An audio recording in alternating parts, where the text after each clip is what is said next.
WrestleMania, the granddaddy of them all, the grandest stage for pro wrestling. It's the biggest and best show of the year. But is it always? There's been a few duds thrown in the nearly 40 years of Mania, and one of the least loved is 11. It has some names that would go on to be legendary, but the booking was a flop. Today, we fix the show top to bottom.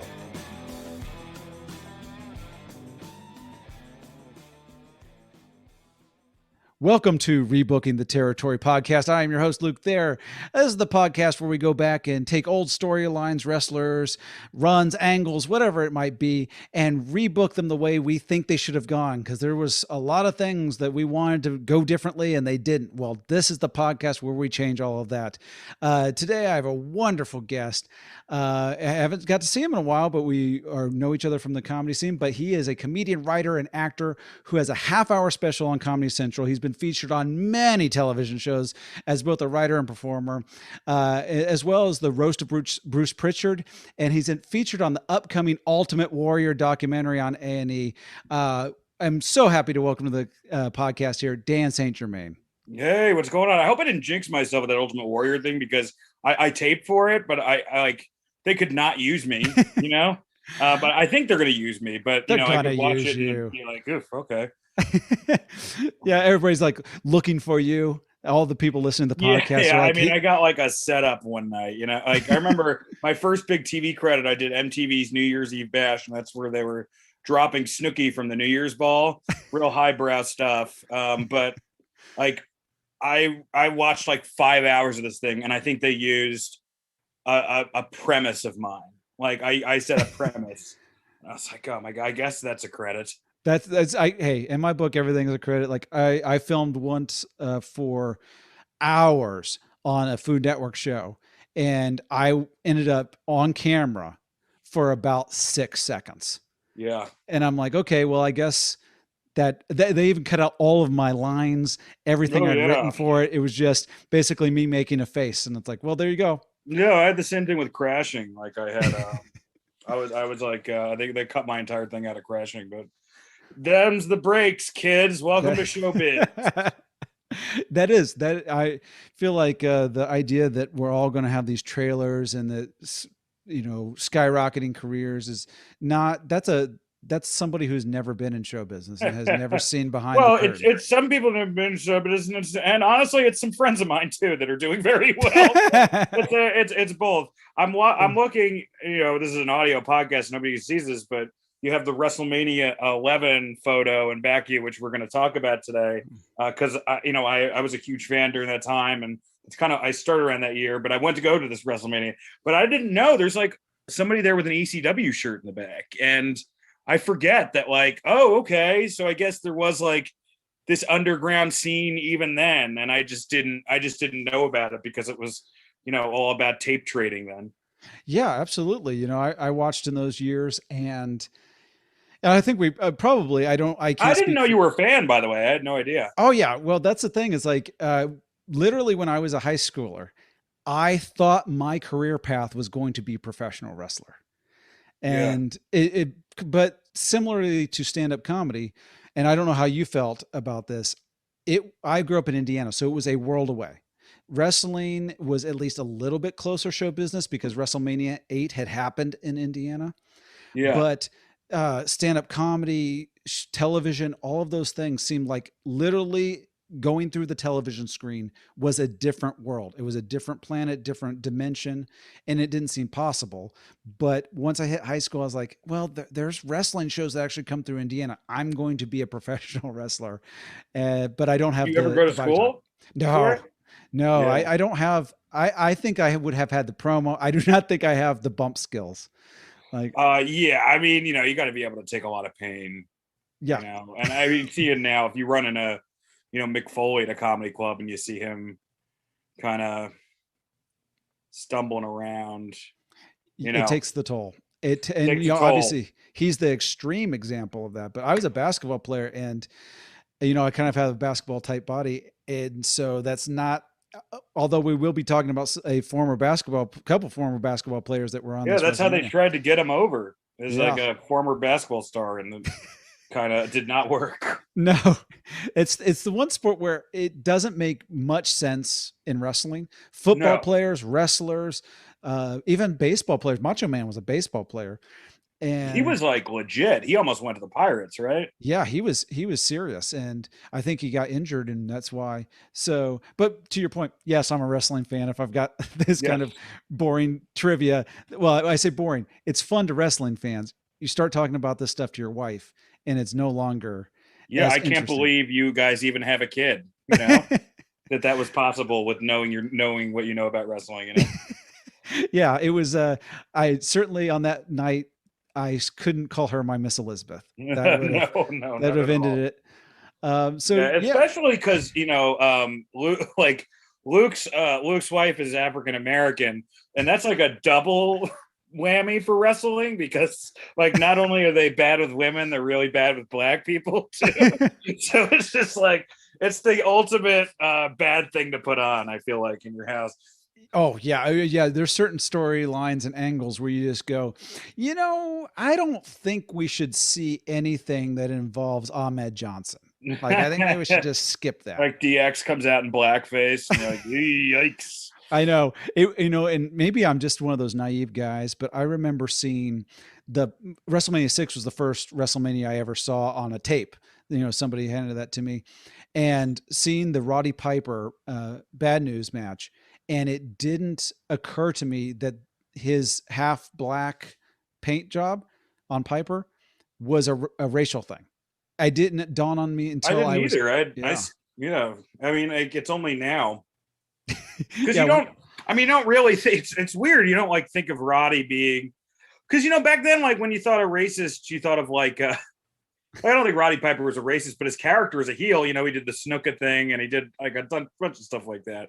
But like that was back in the day in the 80s where like a racist was like a Klan member or like a like a skinhead. It wasn't just like there wasn't like microaggressions then, it's like you had to have the burning cross on your lawn to be a racist, Yeah, it literally had to be somebody like a white person going, I am racist for it to be considered racist. Yeah, you could even get away with saying the N-word and being like, no, I'm not a racist, Yeah. That was 1986, folks. Not so much anymore.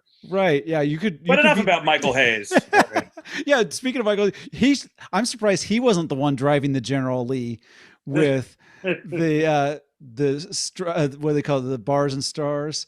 Stars On and top. bars, yeah. We have my one of my co-hosts on our show that comes out tomorrow. I host Wrestle Roasts on ad-free shows and all things comedy, and we roast wrestlers every week. This week we're roasting the Hardy Brothers.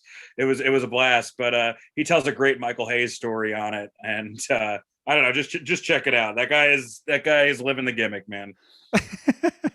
Yeah, it's sometimes it's sad, but in his case, because it's so consistent, it doesn't seem like he's ever had a dip in what he's lived. That Yeah. it just seems like, oh, that's him.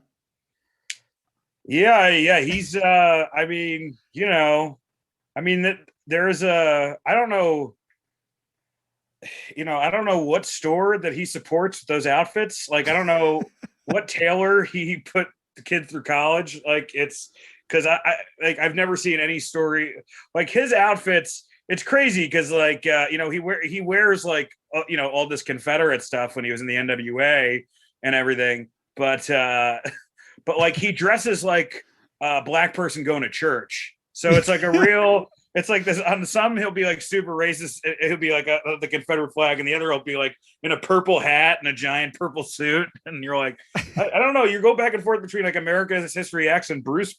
It's yeah. He literally looks like he goes to Steve Harvey's tailor. Like it's exactly the cut of a Kings of Comedy. So, I don't actually know where did you grow up? Were you a New York guy? Because you were at this WrestleMania. I went to school, University of Evansville in Indiana for theater, and I went to I was in New Jersey and Westchester, New York, growing up. So I kind of became a fan of around fourth grade, and of course, because I was in New Jersey, it's Northeast, that's Vince's territory. I was a big WWF fan. I got in right around WrestleMania 10, right around Brett and Lex had won the Rumble. And yeah, I had a period where I wasn't really watching it during the Ruthless Aggression period, but then I came back during the PG era and the Cena, or the Cena era before that, which I guess was the end of the Ruthless Aggression era, and I haven't stopped watching since then. So Yeah, a very similar story because like I stopped watching probably around the Ruthless Aggression era. Like there's something about our kind of generation that Cena didn't, I don't think he connected with us. And so I kind of just skipped right over John Cena and then came back kind of as his tail end of his oh well, career. I got in at around 22. Like got Yeah. in right at the Rise of Cena. At the time that I wasn't in was from like basically the Brock years. Those were the years like around 19 and Benoit, 19, 20. And then when Cena was first crowned at 21, then I was also, not really there. But yeah, there was about a 4-year period where I got out of it. And then towards the tail end of college, I started digging it again. Because there's just so many parallels between comedy and in wrestling. It's crazy. I've said that on probably every single episode because I've had, other than we've had one professional wrestler on this show, but everybody else is a comedian. Because I think that Ooh, what wrestler? his name is AJ Kirsch. So he was kind of giving me behind the scenes, the audience, the behind the scenes things, just even on terminology. But the reason I say that is that the reason we have comedians on is if you want to have a serious conversation with a comedian, you talk about wrestling because that's like the one thing that we actually get serious on. And so every single episode though, I've mentioned there's so many parallels. We inhabit as stand-up comedians the same portion of the solar system that wrestling does of the entertainment solar system. Like we're all Yes. on the same planet, whereas actors, they're on a different planet. They're not Yeah, the it's same. like song and dance men. It's like real classic entertainers, Yeah. like just meat and potato stuff, Yeah. For a live audience. Carny stuff. Yes. Live Carny. audience want a reaction. It isn't something that's, going to happen 6 weeks from now. It's like it's immediate. And yeah, we need it now. And we need it now. So you were, if you're at East Coast, which by the way, I didn't know you were in Evansville. Like I had thought about transferring from Indiana University to Evansville. I wanted to walk on the basketball team. And I was like, why am I even going to try doing this? Why don't I just stick where I actually am already going to school and have credits? But we could have been at the same school. Purple Aces. Didn't need to do that. Yeah, it's fine. I mean, like, look, I probably wish I had gone to Emerson or some other place, but I mean, because I got in a couple places and the theater program was really good at Evansville, but there wasn't a lot to do around there. But it probably was good because I was such a drunk then that like me being in a normal city was like, would probably be, who knows, maybe the SWAT team would have shot me or something, Yeah, it's easier if you're kind of out there because Evansville is kind of, it's on the border of Kentucky. So it's just in southern. Kentucky, baby. Yeah, it's very southern. That's strong Hoosier twang down there. It sounds so southern down there. And so yeah, it's a completely different world. Well, I'm glad that you survived and are here. Glad I'm back. Yeah, for now. Yeah. Cool. So like, we are going to be talking about WrestleMania 11, which you were there. I was there. Which is awesome because yeah. And it's known as one of the worst WrestleManias. I think it's like 9 is known as worst, and I think 27 is known as worse than that.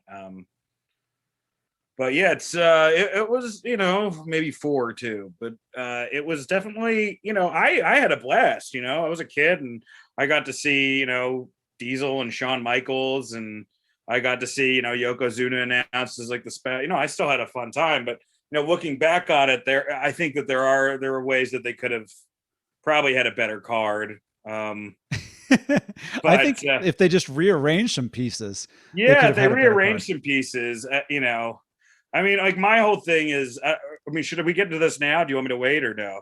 Hey, we can start doing it now. I do want to hear a little bit though about your just time at WrestleMania 11 because I mentioned this earlier so far is that I wanted so badly to go to WrestleMania 8 because that was in Indiana, and my dad did not take me because he's a preacher, and that was on a Sunday, and we had to go to church that morning and evening.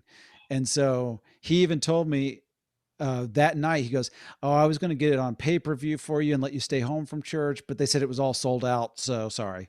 And that, like, first of all, pay-per-view doesn't get sold out. And Right. so It's just a lie. yeah, I actually about a year and a half ago think I finally figured out. I think maybe Bruce Pritchard had mentioned this on his podcast, is that it wasn't sold out; it was blacked out in the local market because they wanted everyone to go to the show. That's right. That's So right. Okay, that makes sense. yeah, Man, that's man, if only he had told you that 20 years earlier, you wouldn't have had to spend all that money on therapy. oh, so much. And he's kind of like, he goes, "I just wish I had taken you to that Have you thing so I gone didn't to a have to hear about it." WrestleMania? I've never gone to a WrestleMania. I've gone to other events. I was at a Raw with Stone Cold Steve Austin and Bret Hart. I've been Awesome. to some of the NXT stuff here at Barclays, but Yeah. I've never been to one of the majors. And I really want to go to a Royal Rumble. Royal Rumble is my favorite pay-per-view out of all of them. I went to one Royal Rumble. I went to the one where The Rock got eliminated but still won. He accident, but we didn't see it, so we saw it was The Rock, and that was the same. It was a great Rumble. That was Cactus and Triple H too. That was such a great match. But yeah, I was at 11 and 35, and 35, it's like a tale of two WrestleManias where like it's everything up until the end of the New Day match, Mhm. which was like a blast, and it's like this huge, like 80,000 people are there, and like the first thing you see is Brock Lesnar lose the title, and everyone's just going nuts. But the problem is that like after Daniel Bryan lost and Kofi won the title, and there was that awesome moment, where they Big E put the title around Kofi's waist. Then there was still like 7 matches left, and everybody was just like the energy just got sucked out of the place, and there was a storm, and they did not have the public transportation lined up, so there was just like we were just like we were like waiting for like 2 hours just to get on a train to get back to Penn Station. It was just like like after that I was like, I don't need to go to another WrestleMania again. This is too Yeah. big. Yeah. It's turned into something different. And I think they actually probably stumbled upon something good by having 2 days of it. Yeah. Like kind of split it up because I wonder if they're going to do that next year though. I'm guessing they probably won't unless they're making tons of money, but it's like Cowboy Stadium, right? So yeah, there's no way. because they're going to want to jam pack 100 plus into that place. But we know this in terms of any form of live entertainment, is that people's attention span, like you're literally wearing the audience out.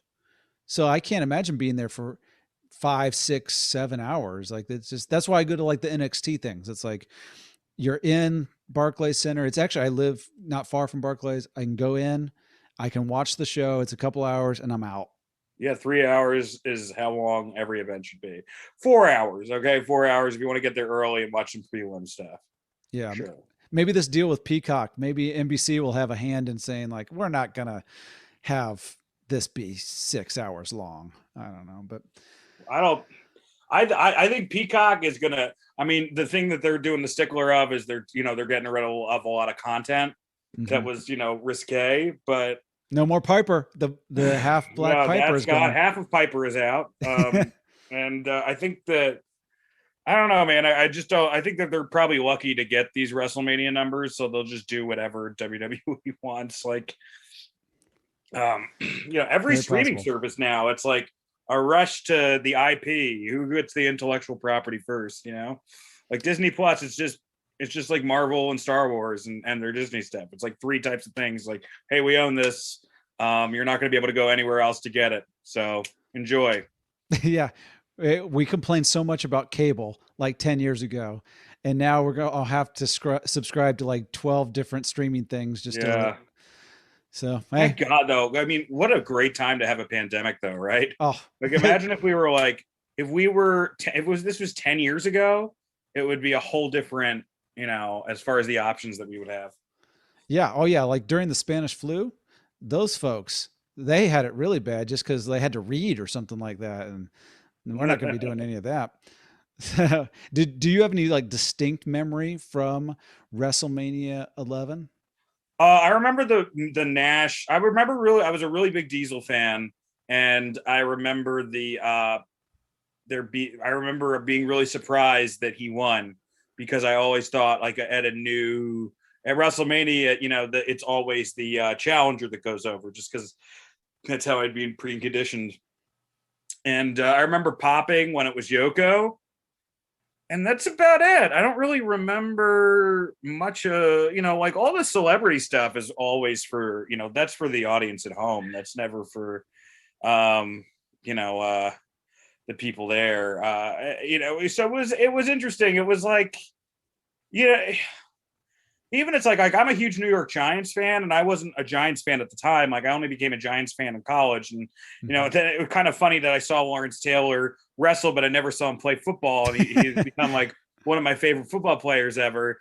But it was like, it just felt like, they wanted to get the New York celebrity for that New Haven market, which is Lawrence Taylor. He's huge in that thing. But then they had all these football players, like like Mongo ended up going to WCW, and forget who else is there. There's a bunch of guys, but they were they were in the corner of Lawrence Taylor, and you kind of wish it was just the Giants. Like you're like, okay, I wish I had just gotten the whole New York Giants or like it's Phil Simms and it's like people like that, and then it really would have felt like a New York time. But instead, they kind of like, they tried to do both, and it just I think it kind of diluted both. Yeah, it's something that in retrospect, just thinking about just talking about owning that content, now that it's on streaming platforms, with the WWE network, having just the New York Giants, the entire team there, they could have said New York Giants, and I think that would resonate better with a current audience going, wow, they held all the New York Giants there. Now we don't remember anybody but Lawrence Taylor. Like, who is that? Oh, that was the cornerback for like the San Francisco Giants in '93. It's like, I don't remember him, Yeah, I'm gonna pull up. It is a pretty all-star lineup. I remember like rewatching it, I was surprised at how many football players I knew. But yeah, it was pretty wild. Which is, for I'm pulling up my WrestleMania 11 Wikipedia. So this is just such a weird WrestleMania, because it feels like, I feel like WrestleMania 1's kind of this type of WrestleMania where you just go, it's a bunch of matches kind of thrown together, not necessarily storylines, but even the storyline like Hogan Piper, it wasn't just Hogan Piper. We have to have Mr. T involved, and Orndorff, and we've got Mr. Wonderful. We just have like a bunch of stuff going on, and then we got the celebrities. We got Liberace. That's what this kind of feels like. It almost feels like they go, well, it worked 11 years ago. Let's kind of go back to that formula. It's the most house show mania vibe. Actually, there's a lot of parallels. I'm looking at this lineup now. There's a lot of parallels between WrestleMania 11 and the WrestleMania we have coming up, where it's like, there's the one celebrity, the Bad Bunny and the Lawrence Taylor, and then everything else. It's a lot of homegrown people. They don't, they're not trying to, I guess King Kong Monday, they're trying to bring somebody from the past and shine them up again. But for the most part, it's like, it really does feel like a rebuilding, quieter WrestleMania. Yeah, very much so. Because there are people involved, like wrestlers involved, like Ted DiBiase, where it's like he's really towards the end of his career and in the ring for sure, but he's just kind of around. You've got now, yes, some of the players that came to the ring. You had Reggie White, who's an all-time great. Yeah, I forgot that Carl Banks was there. Right, and also Steve McMichael. This is like his first entry into pro wrestling. He ends up being a four horseman. It probably should have been his last. Too. Yeah.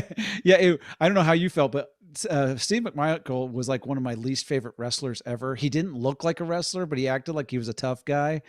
And even though he was a shoot tough guy. For sure. For sure. But he just had a non-athletic looking body, which he is had a weird non-athletic body, but dude, have yourself a fun time and just go on YouTube and watch like Mondo botches. It's great. Like he's a blast to watch now because it's not that just he's bad. It's that like this guy didn't learn how to wrestle the entire time he wrestled. Like he never learned. It always feels like a training match. It's funny to see. It's not funny for the people that have to wrestle them, but it's funny to look back on some of the folks that, because even like Ultimate Warrior, you just look at his entire run. You can't get bigger really than he did at one point. Warrior. I mean, Mongo makes Warrior look like Will Ospreay. So. Yeah. That is funny to just think of somebody that makes Warrior look like a real hand in the ring. Yeah. And so, yeah, it is so interesting for me to look at the pieces that are involved in this because, like I said, Ted DiBiase is involved a couple times in this thing, kind of coming out with people. He's out with King Kong Bundy. He's out with Bam Bam at one point. Yeah. It's almost like the precursor.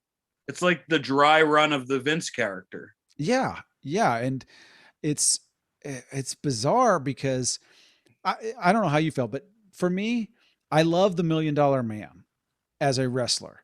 Once he started getting just on the mic and he wasn't even really a manager. He was almost like a valet, like a Miss Elizabeth would be, just kind of walking them to the ring. He was fine. It's just, something about him doing the promos as the $1 Million Man while an active wrestler was just so much more heelish than this generic rich guy who would bring wrestlers to the ring, and also like Ted was kind of cool. He's like, Vince has always been, me and Mike Lawrence talk about this all the time. Vince has always been like the fan of the cool heel, like the Billy Graham, those type of like, those tweener heels, that's what he's been great at.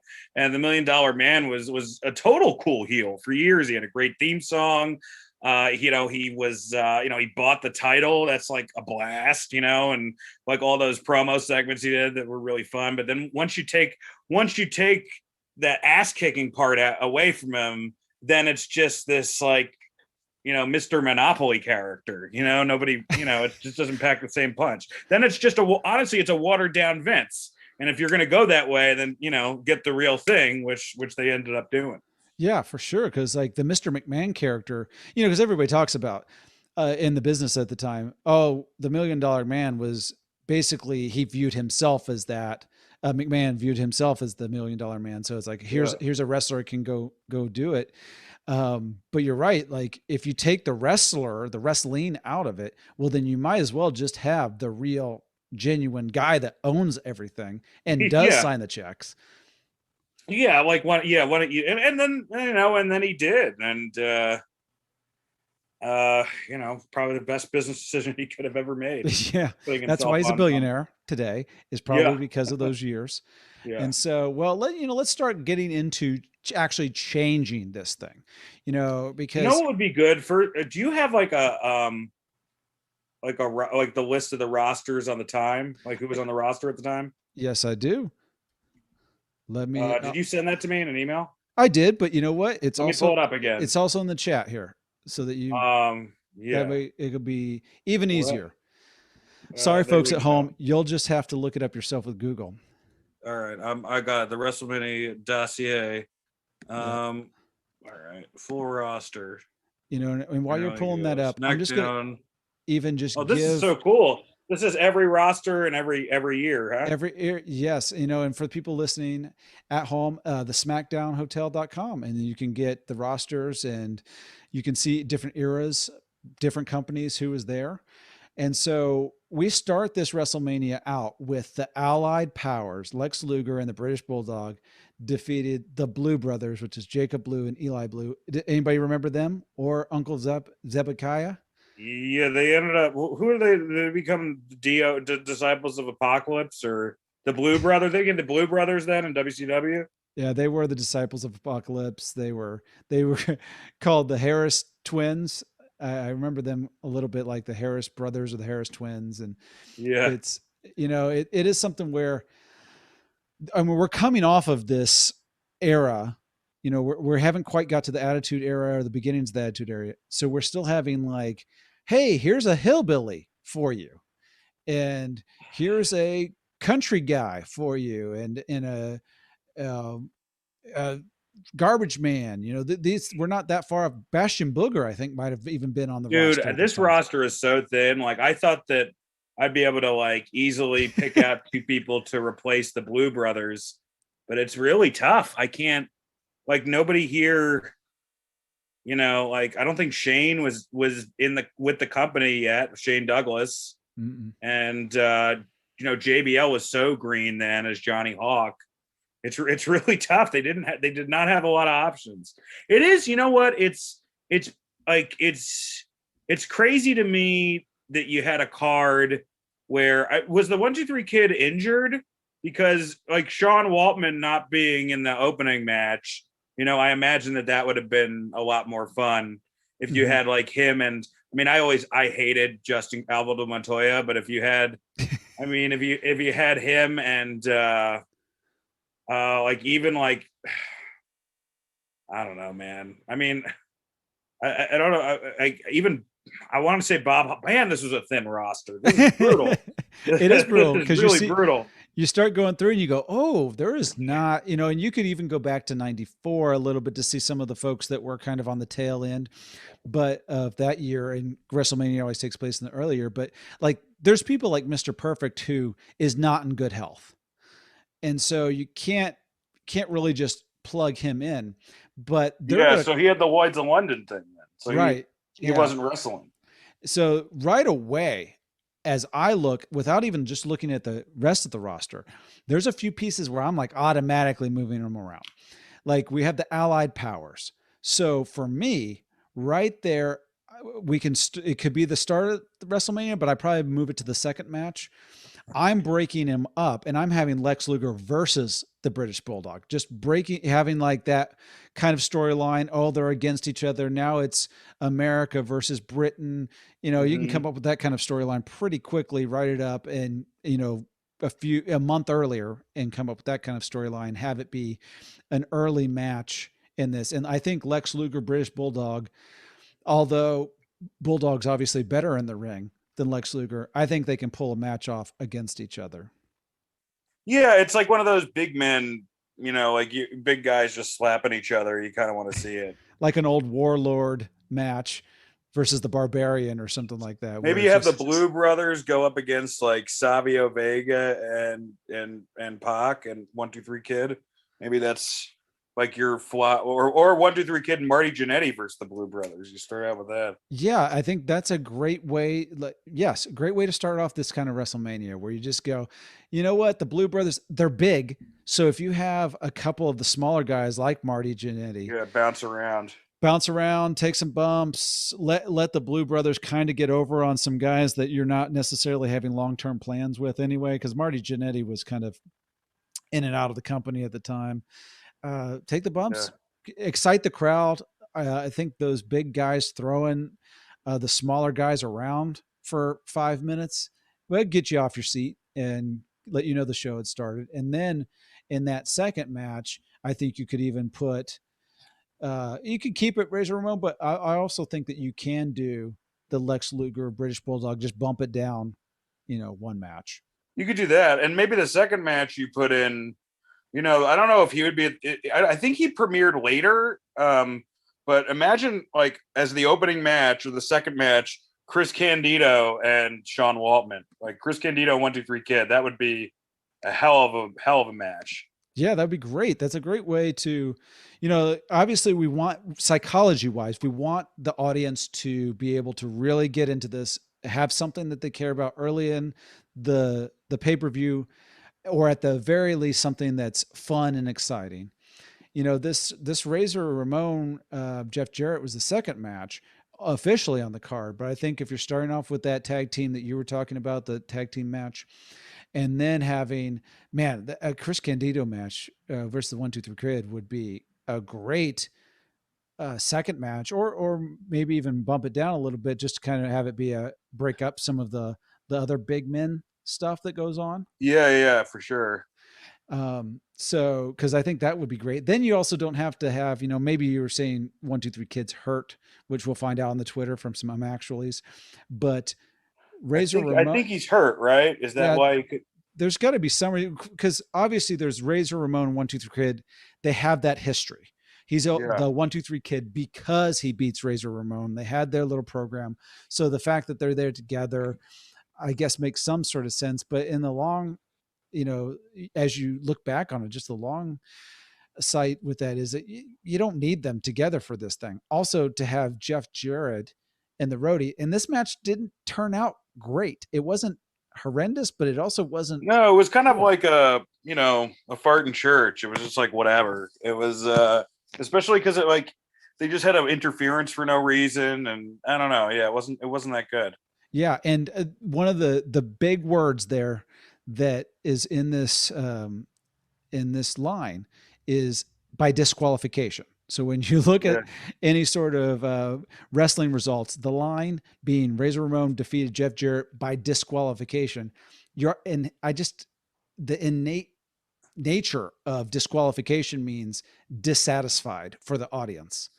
Like you're not getting what, okay, he wins. And I just know as I was a kid, and I don't know how you felt there in the building, but disqualification is just kind of like nothing actually happens. It's just it's kind of, I mean, sometimes you need to do it, but you don't need to do it on WrestleMania. No, especially for a championship like this. I guess they, like, well, we don't want to take it off Jeff Jarrett, but we don't want Razor Ramon to lose. So how do we do it? I say then don't have the match on WrestleMania if you don't want to take it off of Jeff Jarrett. Yeah, I guess who else was Razor going to work with? Well, they weren't going to do him and Undertaker because they weren't doing face Undertaker matches then. It's not going to be King Kong Bundy because he's not going to be on my WrestleMania card. I don't know about yours. At the time, I remember being excited because I thought he was this big deal, and he headlined. I wasn't watching it when I was 2 years old. I wasn't watching wrestling, so I don't remember him and Hogan. So I was excited just because it was a new, monster for. Look, I mean, like that's the thing about Vince is that he knew how to captivate kids' imaginations. I was excited about Undertaker slaying another monster, but looking back on it, the match is god awful. Yes. Just moving some people around here a little bit, I guess before we move off of Razor Ramon and get to the Undertaker, because I do have somebody for him, I think. For Razor, I think that if you just look at who Razor or Jeff Jarrett could kind of go up against at this time, there are a couple guys on the roster who I think could fit the bill for a WrestleMania. And I think that, I think you were saying Shane Douglas wasn't quite in the company at this time, but I think he's somebody that if we could could have brought him in just a little bit early, would have been a fun opponent for Jeff Jarrett, where they both are around the same size. They can work together, and you can, if you're going to do a disqualification, that's one to do where it's like, oh, you don't hurt the incoming guy, but you also Jeff Jarrett or draw, some sort of draw. So, that's one possibility. And there's also, you could go in a different direction and get somebody like an Adam Bomb or Crush, one of those large guys. Were they injured? Like, where were they? That's the thing. I don't remember exactly where they were because when you look at this card, you go, I could see them not being on this card, but I also don't see any reason why they wouldn't be on this card either. It's, they weren't doing anything in particular. And there must be some reason that Goldust was not here as well. And I don't remember that reason, but he is another guy he hadn't debuted yet. He had not debuted in. No, I think he was just by leaving WrestleMania. WCW then. Okay, because I knew that like he was, because WrestleMania 12 is the Piper match, correct? Yeah, So and he won the title from Razor at the Rumble before that. What if so they did the Undertaker and Owen Hart? That would have probably been the best match that you had on the card. Um, and Owen had just, you could have him and Yoko win the tag titles the next night on Raw. If you remember, the first Raw after WrestleMania was like the one that was like, oh, this is really important. It was this one because this is the one where Sid turned his back on Shawn Michaels and gave him 3 power bombs. So maybe the next night you have Owen and Yoko win the titles after Owen loses to Taker. I don't know. yeah, that's an interesting one too. With we're going to get to Owen Hart and Yokozuna in a second here. So I'll just hold off on my comments about that one right there. With, as I'm looking over the roster again, just to give myself some pieces to move around here, there's another guy who I think would have also worked well, either with Jeff Jarrett or Razor Ramon, is Kama. I think Kama versus Razor Ramon could have been, because he's just not doing a lot on this whole thing. Yeah, Kama Razor, I love that. So have a Kama Razor that like any of these things, it's not that hard to get a storyline between those two guys. They're both similar size. They're, Kama's a tough guy, kind of a pre-MMA type of fighter guy, and Razor's of the streets. So you have an Irish guy pretending to be Cuban. Yeah. Which fits perfectly with WWF at the time. They Dude, could have. I saw, this is a little off the topic, but I was driving yesterday and I saw this couple wearing matching Scarface hoodies. And I was like, oh, there's somebody for everybody out there. Never give up, guys. Never give up. I hope they were both wearing them in their Tinder profiles. And they're like, well, I got to swipe on this one here. Yeah. And now the thing that has never happened though is a couple with matching Razor hoodies. Because no, I'm gonna make my wife wear a Razor hoodie now. Just post that on your Instagram. So now we've got Razor Kama, and we'll do Jeff Jarrett with somebody else. I don't know. We can do it. Pull Rick Martel out of retirement and have him go against him. I don't care. It's one of those where Jeff Jarrett is going to be the worker in the match, whoever he's going up against. And Savio Vega, it really doesn't matter there. Even he could, even try to pull in another one of those Steve McMichael. Have Steve McMichael come in and like severely, legitimately for a shoot hurt Jeff Jarrett. So yeah, it's well, at the time you just thought that match was going to be better because both of those guys can work. So yeah, you'd think that. There's a couple of those instances. It's kind of in a later instance when not Razor, but Scott Hall went up against Stone Cold. There's a lot more going on in his life at the time, but you would think, oh, this should be a great all-time match. And you go, it was not. It was there, but you know what? Not the greatest. Also, you could even do this. Jeff Jarrett versus the Roadie. Have them break up. Another. When did they do that eventually? Yeah, it wasn't that far into the future because they weren't together for like 2 years. They were only together for like months, it seems like. Yeah, they weren't together for. Yeah, there's actually, you could make this a really good WrestleMania if you just change a couple things. Yeah, part of it is breaking the people up. I'll get to my the one match I would keep is LT and Bam Bam actually, which is kind of funny. That one I wouldn't touch, but like I don't think I think you put Bob Backlund on the show, but I think you put him in the Elias at WrestleMania 35 role or the Cena and Bray Wyatt WrestleMania 32 role. You have a storyline. Backlund won the title Survivor Series, and then he loses the next night on Raw, and then I'm screwed. He gets eliminated at the Rumble. I get screwed. Brett beats him on Raw or something, and he's not even on the WrestleMania card. So he comes out and he's cutting a promo, and he's yelling at everybody's booing the hell out of him. And then you hear the bagpipes, and then Roddy comes out, and then chews a great promo on him, and you don't even advertise Roddy for it, right? Because you already had advertised Roddy as a referee the last year, so advertising him as a referee this year, it doesn't really get you a lot, especially with how terrible of a job he did as a ref. Even though he's one of the all-time greats, he was terrible in this match. But if you just have him, forget the whole friggin' ref gimmick, and you just have him chew Bob Backlund out in front of everybody, I mean, that would pop the crowd, no problem. Yeah, I love that. Like that's a great thing to do right kind of in the middle of the show.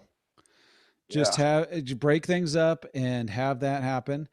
So because we're technically, I would say, already 3 matches in, because we've got Lex versus British Bulldog as the second match, the first match being the Blue Brothers versus whatever bumping tag team we put them with, and then we've got, as the third match, we'll have Razor Kama, and then we'll have now that's 3 matches in already. I think we'll probably want to do a 4th match and then do the Bob Backlund, but I think the Intercontinental match, Jeff Jarrett versus the Roadie, and then Bob Backlund, that kind of pushes everything back a little bit.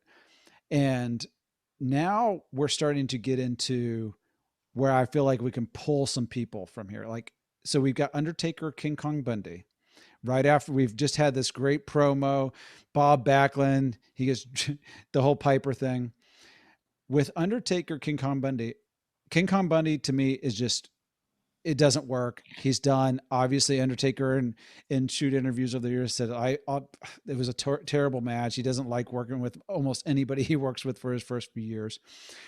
I want Undertaker to, if we're going to have a big monster, why not Sid?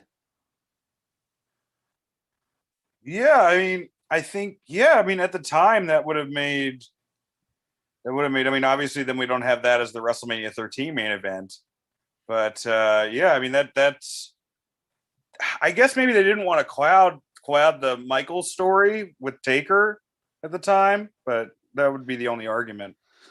Well, that's the thing. Like, it's one of those, to me, I get that you're having Sid, and Shawn Michaels together, kind of like taking over the Diesel spot or whatever, but It's so unnecessary in the grand scheme of things. Because if you look back, I did not even remember Sid being involved with Shawn Michaels, and I didn't remember him at the time being involved.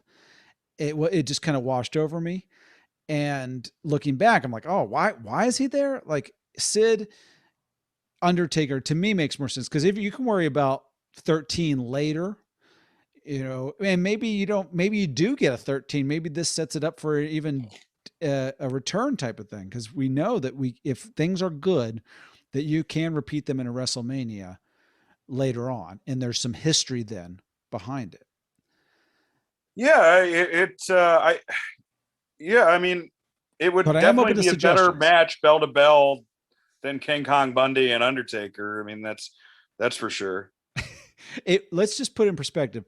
Undertaker, all-time great, was in a match on a WrestleMania card that lasted 2 seconds longer than the Allied Powers versus the Blues Brothers.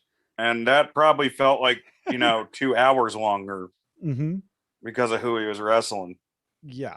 That's a But I remember match. As a kid, I predicted it was just going to be, he's going to do that cool looking clothesline lariat thing. And that's how he's going to win. Because King Kong Bundy couldn't even, bump for a choke slam.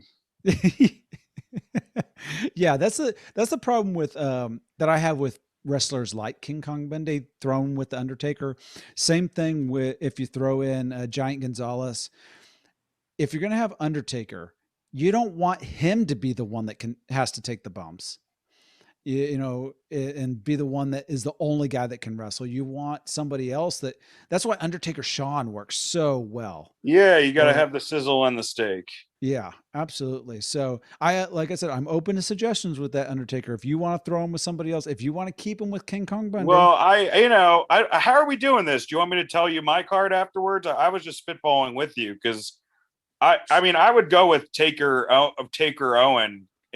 For me, like, if you have Taker Owen, Lawrence Taylor at Bam Bam, and then I'm going to alter the main event a little bit, which I'll either tell you now or later. But you have a pretty crazy WrestleMania, you know? Yeah, there's the way I feel about it is you can insert at any time. So if you got a particular card that you've already set up, you can just insert things and push back with me.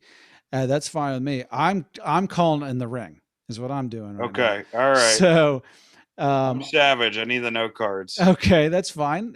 Maybe Clash of Styles, but that's fine. We've got, you know what I'll do? We'll get through this a little bit quicker, and then I'll let you go through and give your final card. Okay, all right, yeah.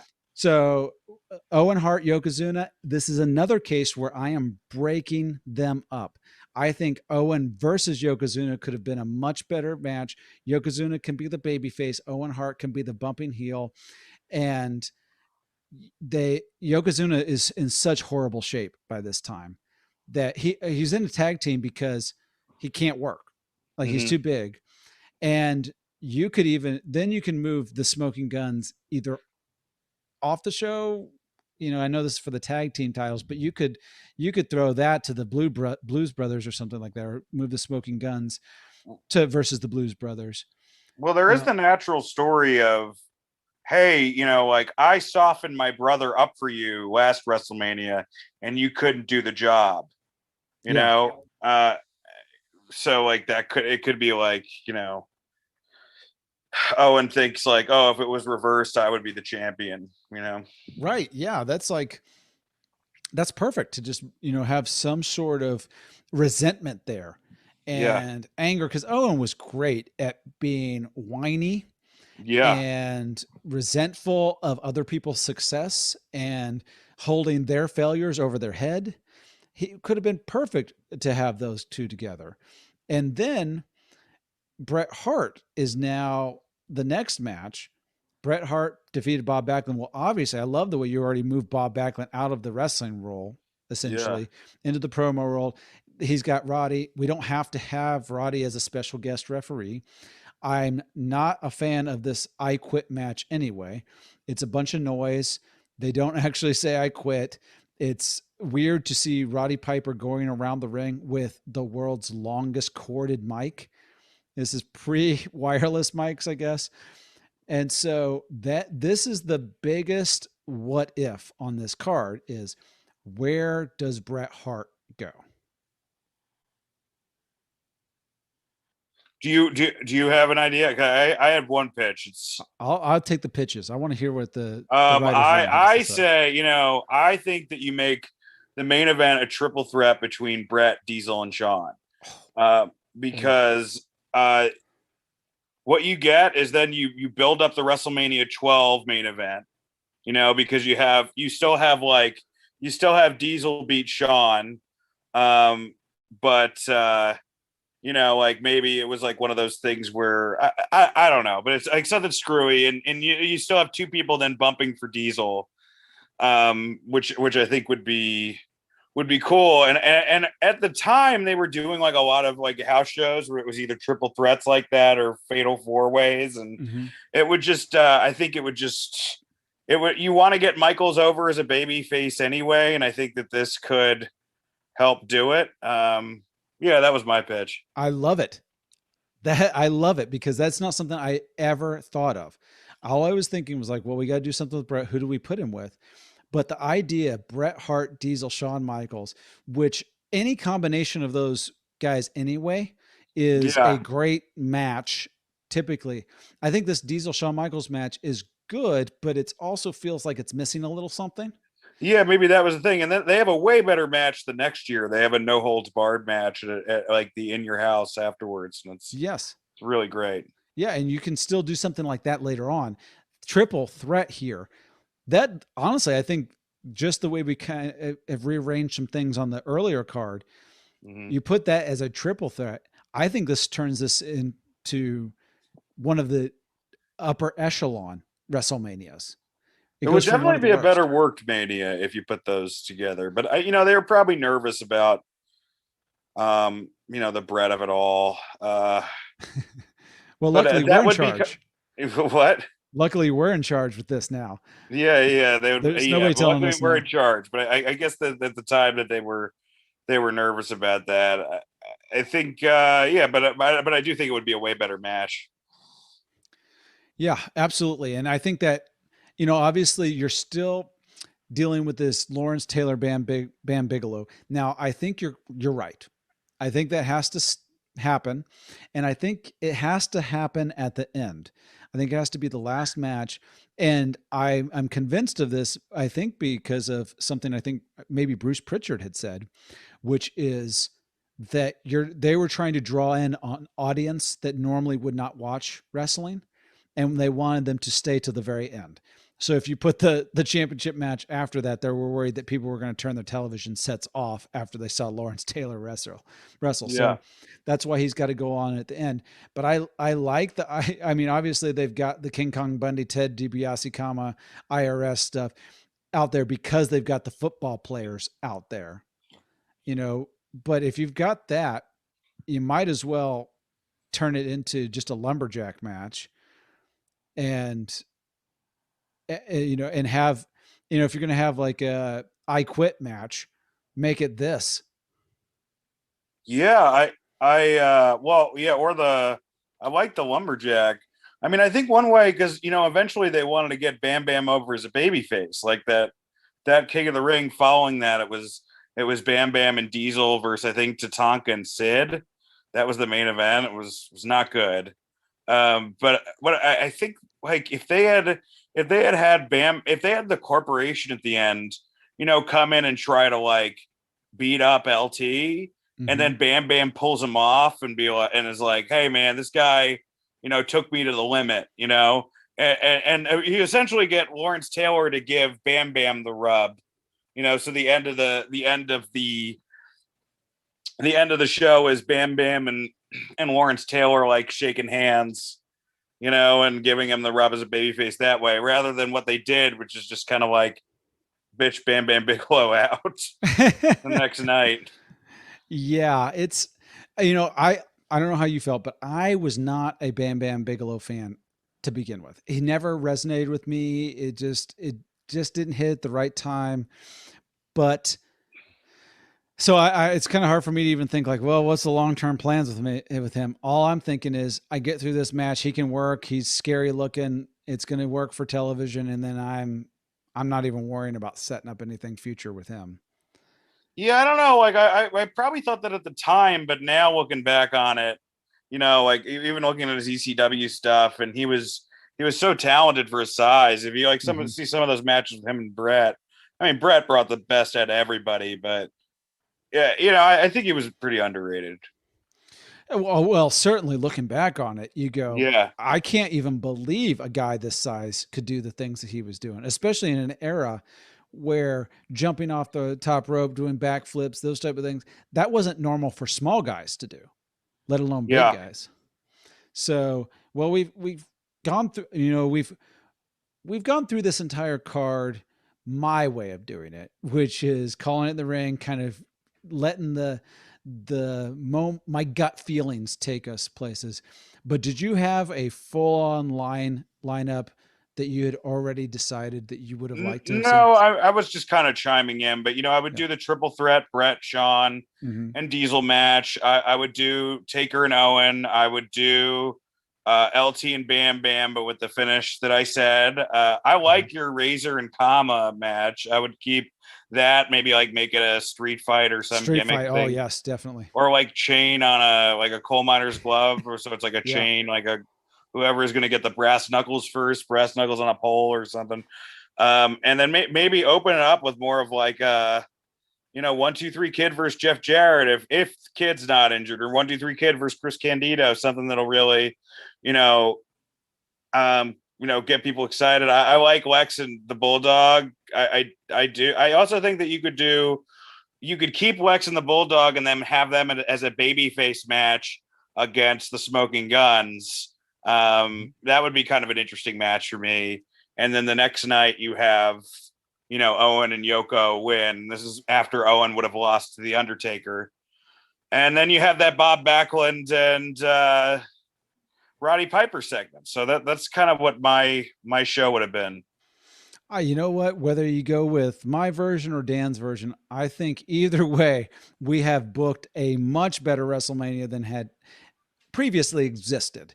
Yes, and I think hindsight is 2020. It always is 2020, but if we didn't have hindsight, we wouldn't have a show right now. Right. So, that's true. There you go. So we get to write. That's what was fun about the show. We get to be the bookers, and there is no Vince McMahon to say no to us. There's no vetoes. We decide. So maybe someone out there, you have a different idea. Well, you can actually at us at Twitter, Rebooking TT. And Dan, thank you for being on the podcast. Thank you, man. Thank you for having me on. I just wanted to promote my podcast, WrestleRoasts. It's on ad-free shows and all things comedy. It's not PG, the opposite of PG, but if you want to listen to some not PG stuff, it's there. We're going to be roasting Hulk Hogan in 2 weeks. When does this come out, Luke, this episode? This one is going to be coming out a week from now. A week from now. Okay, so we have we'll probably have just done Jeff Hardy. We're doing Hulk Hogan next week.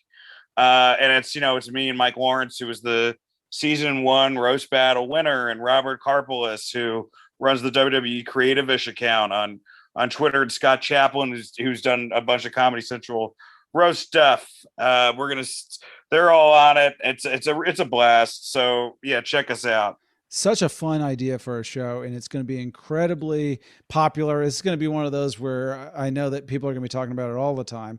It's Wrestle Roasts on ad-free shows and all things comedy. And you can follow Dan personally on DS Germain on Twitter. Thank you again, Dan. And hopefully, dude, thank you, Luke. I really appreciate it, man. Absolutely, man. It was great talking to you, and we'll do this again sometime. All right. I'll see you, man.